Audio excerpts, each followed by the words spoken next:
Are you going Brady or Rodgers? And tell me why. I'm going Rodgers. I expect Rodgers to be spectacular. And for the most part, he's been spectacular in every game that he's played this year, with the exception of the Tampa Bay Buccaneers. Give them credit. The defense got after him. He made the one mistake early, came back, followed that up with another mistake, and then he wasn't the same. I don't care what he'll tell you. He said it wasn't confidence, but they took his confidence. And once they got him, they played their way, played the run on the way to the quarterback, and they kind of beat him into submission. At the end of the day, it was just like, okay, we're just going to run the football and just let's get off the field, take our lumps, take our losses, and we'll get back into to Green Bay, Skip, and we'll regroup.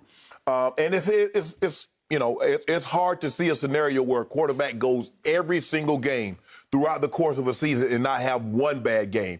He had a bad game. There's no question about that. He had a bad game, and Tampa made him pay the ultimate price, beat him down 38-10.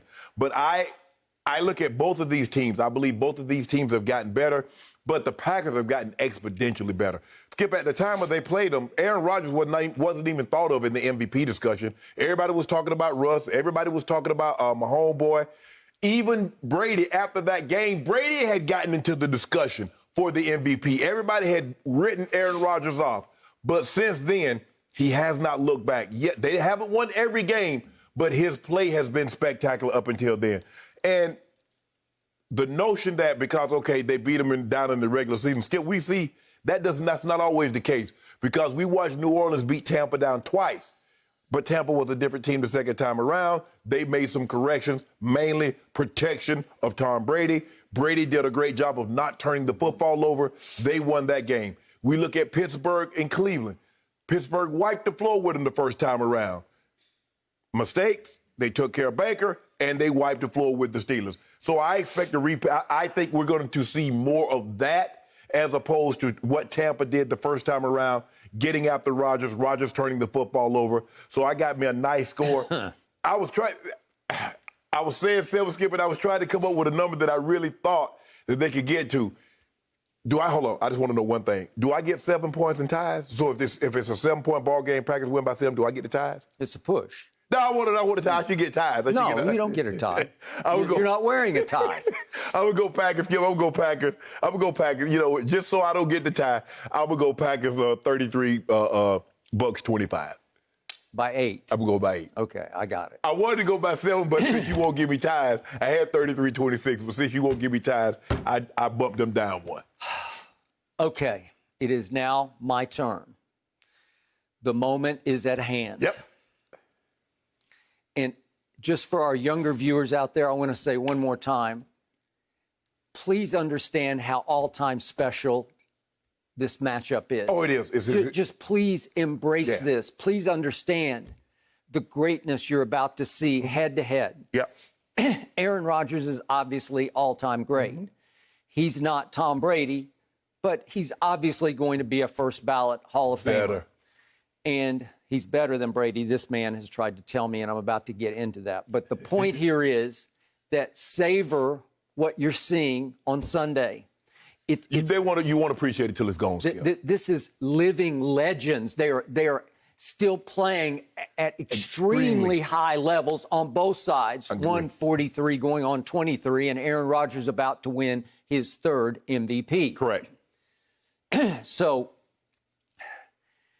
now we get to the crux of this matchup.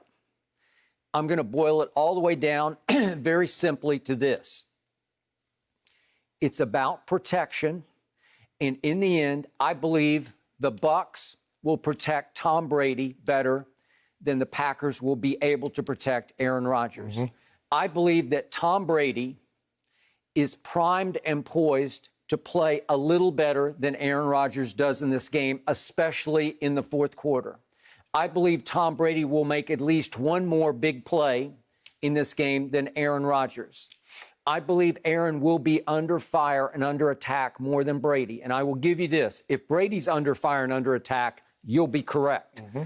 But his offensive line has gelled and clicked and come of age right before your very eyes.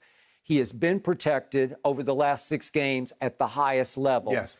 And I believe that will continue. The Bucs will get after Aaron Rodgers just the way they got after him with various blitzes and just basic, what I call, they're the Buccaneers, but they have pirate edge to them. They have cutthroat, nasty pirate edge, and they're going to come after Aaron Rodgers. Ndamukong Suh does not like Aaron Rodgers, and he has always been a thorn in his side and a voice in his ear in every game they've ever played. And I believe that Aaron will go down 3 times. I think he'll get hit 4 or 5 other times. And the result of that will be Tom Brady 30, Aaron Rodgers 28. And I'm going to reiterate my motto when it comes to Tom Brady. There's one man in sports I will never, ever bet against, especially if you give me 7 points. But with the money pushed to the table in an NFC Championship game in which Tom Brady has a chance to get to a team's first ever home Super Bowl, because the Super Bowl is going to be in Tampa Stadium, and get to his 10th Super Bowl, which is just silliness. 10 Super Bowls.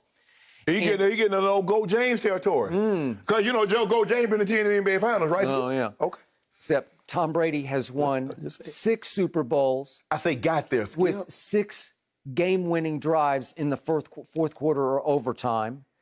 And again, at 43, he's playing like he's 23 because he just threw 40 regular season touchdown passes. And he just won 2 road playoff games, getting even with his nemesis. Did you hear what his matchup nightmare at New Orleans? Did you hear what Dr. Brittany Breeze said? I think that's his. I think that's his Drew's wife's name. Torn fascia in his foot, rotator cuff, 11 broke ribs, collapsed lung. Yeah, and he had the 6th best QBR in the league this year. I don't know how, but now back to your man Aaron Rodgers. The reason I am so confident in Brady +7 is that I've told you this again and again, and I'm going to stand on it and scream it from a mountaintop today. Aaron Rodgers is overrated when it comes to the postseason because he made it to 1 Super Bowl long ago, 10 years ago, with a road wild card run in which he won 3 straight games on the road unexpectedly to get to that Super Bowl in Dallas-Fort Worth, as we remember, against Pittsburgh. And he won it, and he was great in it, and he was the MVP of the game and should have been. But that was a long time ago. Since that game, he's 7-7 in the postseason. But here's what's more important. This is a championship game. It's his first home championship game, and it took him longer to get to that than any quarterback has ever taken to get to a home championship game. That's all you need to know. But you also need to remember this. Aaron Rodgers is 1-3 in his previous 4 championship games. And help me out, Mr. Sharpe, which one did he win? Oh, it was the first one he ever played in, which was at Chicago. Remember that one? Yes. What happened in that game? Well, Green Bay was up 16-0 at halftime. And Jay Cutler had a bad knee, which forced him to mostly ride the exercise bicycle on the sideline in Chicago for the second half, which forced one Caleb Haney into the game the entire second half. A Caleb Haney who in his career would wind up starting only 4 NFL games and be gone from the league 2 years after this fateful day in Chicago. What did Caleb Haney do in the second half? He brought them back. All of a sudden, he cut the score to 21-14, and after another quick 3-and-out by Aaron Rodgers and company, here came Caleb Haney again on an 11-play, 82-yard drive and got it all the way down to 4th and 5 at the Green Bay 29 with time running out. And I'm thinking he's going to pull off the upset of upsets, and he threw an interception. You actually believe that? Okay, I did at that moment. I thought because Aaron Rodgers had been, by his standards, pathetic in the second half. But that Bears defense was really good at that Brian point. Urlacher's defense. But in that game, in the second half, Aaron Rodgers was 7 of 15 for a grand total of 88 yards with no touchdowns and an interception by Brian Urlacher. That was a bad pick. It was a bad pick. So I just want you to remember, that's the one he won. He barely survived Caleb Haney at Chicago. Then let me just hit on 2 other games. The 2014 game at Seattle, overtime loss. It lives in infamy in the state of Wisconsin because the media was all over Aaron Rodgers for that performance, quote unquote, because most of the the experts in Wisconsin, the sports experts, will tell you that was his worst playoff game ever. He threw for a grand total of 178 yards in that game with 2 interceptions. A lot happened in that game. Obviously, there was an onside kick that was a disaster. Seattle ran a fake field goal and got a touchdown out of that. But the point was, in the second half of that game, Aaron Rodgers was a grand total of 7 of 13 for 63 yards. Another game that he and his team led at halftime 16-0. They blew it in the second half, thanks in large part to Aaron's lack of performance, and they lost in overtime. And then, do I even need to bring up the fact that last year at San Francisco, you can say they were overmatched by San Francisco's running game, but Aaron was terrible in that game because he threw 2 interceptions and lost a fumble, and they lost 37-20. Well, I mean, you see what happened. He start to press. It's just like with Tom Brady against the game when he played against New Orleans on that Sunday night. Okay. He started to press. You see him against Kansas City early in the game. He's starting to press when they get behind, and that's what quarterbacks do. You mentioned the key. The key for both teams is to protect the quarterback. I believe Brady needs a lot more protection than Aaron Rodgers because Aaron Rodgers' legs can get him out of harm's way. He can throw the ball on the move a lot better. I believe he's more capable of getting out of harm's way, but they need Fort Knox. They need the type of security that they had Wednesday for the inauguration for Tom Brady. All right. Now, I'm going to remind everybody that I sat and watched, we all sat and watched Aaron Rodgers lose huge home playoff games to Eli and Colin Kaepernick. Remember those? Yeah. If we go back to that 15-1 Packer team against Eli's upstart Giants, 2011, remember that? Yes. Aaron wasn't very good in that game because he lost a fumble and he got sacked 4 times, and they wound up losing 37-20 to Eli and the Giants at home. Yeah, so it's not like he's invincible at Lambeau in the playoffs. Hold on, Skip. I know that's not the Eli team that beat Tom Brady in the Super Bowl, right? Mm-hmm. Yeah, that was So they were pretty good. Thanks to one slightly off-target throw to Wes Welker that he should have caught. Then we had the other game in 2013. It was a cold weather game, much colder than it's going to be this Sunday, but Colin Kaepernick and the 49ers went in there and did a number on Aaron Rodgers. By the way, against Eli and the Giants, he was sacked 4 times. He was sacked 4 more times by the Giants, the 49ers. And he threw for a grand total of 177 yards in that game. It's like, wait, is this really the 3-time MVP? But you see the recurring theme. How many times in playoff games that Tom Brady has been sacked 3 or more times and he's gone on to win? You see the recurring theme? Pressure. And that's going to be the key in this game. Pressure. Okay, so I'm going to remind everybody one more time. Aaron Rodgers 1-3 in championship games. He's finally getting one at home. I'll give you that. Tom Brady is 9-4 in championship games, and he has been as goatish as ever in championship games as he has been in Super Bowls, because I'm going to remind everybody that most of them have been at home. Yeah. Do you remember the Saxonville game? He's down 20-10 in the fourth quarter. He throws for 138 with 12 stitches in the palm of his throwing hand. Yeah. Brings him all the way back to win. Do you remember what happened at my homeboy? Remember that? Yeah. Overtime, he converts 3 straight 3rd and 10s on the road in the windy cold at Kansas City. It should have never been that close because he was up 14-0 at one point. So I don't even know how. By the way, both of those games happened 3 and 4 years ago, so it wasn't that long ago. It wasn't like ancient history like Aaron Rodgers' 10-year-ago Super Bowl. He got on his well, look here. All that ancient history and all those stats, it's nice to have. They're chronicle. But Sunday is a different ball game. Sunday is different. Aaron Rodgers has never faced Tom Brady in the championship game. Tom Brady has never faced Aaron Rodgers in the championship game. And we're going to discount what happened in early October on an 88-degree day in Tampa, Florida. Okay. Now this is for all the marbles. Okay, so here we go. You are about to see Psycho Tom Brady's alter ego. He has been driven to get even with Bill Belichick.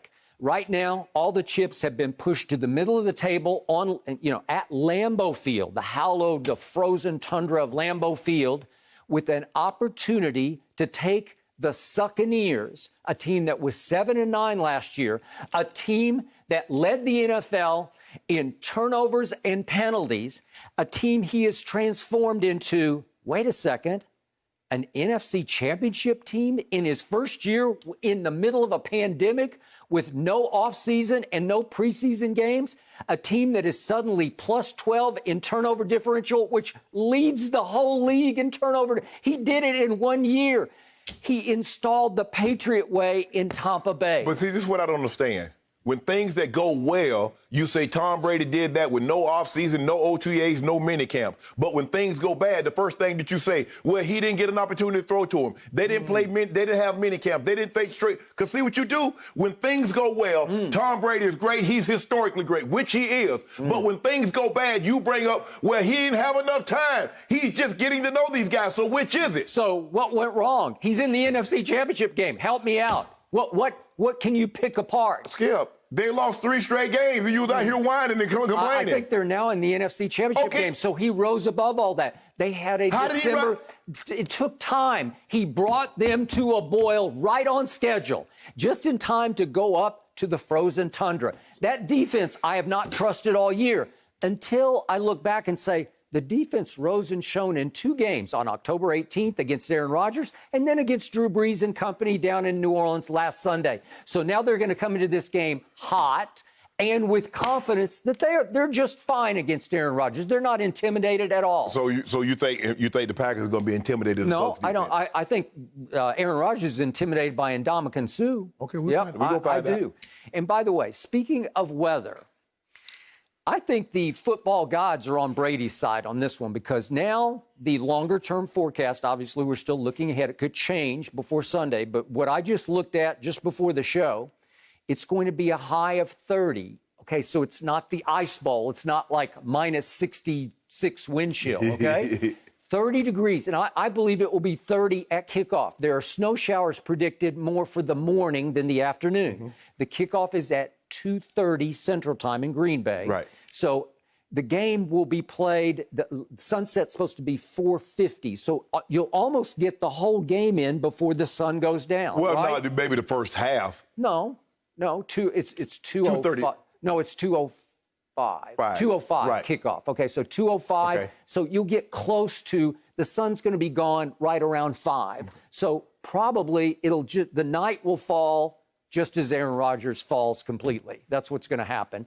And again, the wind is light. It's supposed to be 7-mile-an-hour wind. So it's not one of those windy, wind chill games in which you can't even function. I'm just trying to figure out how you go from just talking about football to now you Willard Scott. Now you talking about the weather and all that. I think I got you on the run here. I got you on your heels. No, Skip. I'm making point after point that you have no answer to. Skip. You're up against the GOAT in what's not very, it's actually unseasonably warm this Sunday in Green Bay. I have Aaron Rodgers. This is what he asked for. Now it's on him to deliver. Throw the weather out. It can be 75 degrees, even if it's 75. Aaron Rodgers has a home playoff game. He's healthy. His team That's is what healthy. he says. I've never heard a more confident quarterback. All that other stuff. He is serenely smug about his chances. It felt like this week that he's already in the Super Bowl. And trust me, Tom Brady took note. But no, well, see, here's the thing. If you hear him, he stutters, he's scared. If he has confidence, he likes where he is, he likes the position, he likes the way his team's looking, he likes the way his team is playing. Now he's smug, now he's already in the Super Bowl. So he wasn't going to be able to win with you, and he understood that. He just knows he needs to come out here and play a great football game. I expect that. Whichever team can protect their quarterback the best, that's the team that's gonna win the game. Obviously, Skip, turnovers gonna play a huge role. So, but we don't expect either team to particularly turn the football over because Brady has done a great job over the last 4 or 5 weeks of protecting the football, and Aaron Rodgers has done a great job of protecting the football basically all year long. That's what he does until NFC Championship games, until big playoff games, until the money gets pushed to the middle of the table. Well, the money's in the middle of the table now. It is. So, we're going to push another case. You want to go 7 cases? We got it. We good. Okay. We good. We got 6 cases. CIX cases. I'll push another case to the middle of the table. 7. How about 7 points for 7 cases? And I'm gonna get I'm gonna get some more out of because I know you're gonna take Buffalo against my homeboy. How do you know? Because I know you. Because you want Brady's path to be as easy as possibly can. Because you know he can't do nothing with my homeboy. But guess what? I don't care. I would much rather prefer Brady versus Mahomes. No, you wouldn't. Yep. No, you wouldn't. You just said that. He's taken care of him before. But you know what, Skip? He beat him in his own building to get to the Super Bowl. I got bad news for you. You won't even get a chance to see that matchup. You won't even get a chance to see if he could defend his honor and pay my homeboy back because you're not going. Shannon Sharpe, your worst nightmare is about to fall like the darkness at about 5 o'clock Central Time in Green Bay. Man, you know that song, Skip, one of my favorite songs when I was growing up, it's a love song, Boys to Men. Is this the end of the road? Is this the end of the road? Shannon. It's the end of the road for you, bro. It's the end of the road. It's the end of the road. You want to go 7 for 7? I'm good. Okay. Feel You're good? Feel So far, good. so Somebody's on the run. Oh, okay. Well, since Skip is all about weather reports, Brady 10-2 in playoff games when it's under 32 degrees, guys. So they go pretty good in those Oh, that's freezing 30, so temperatures. you Good better to catch this know, L. right? Yeah, you got to keep it in mind, Shannon. I'm just trying to help you out here. Thank you for watching. You can subscribe here to get the latest from the show, and be sure to check out more of the best clips from Undisputed, or go watch a few other segments from our other shows on FS1.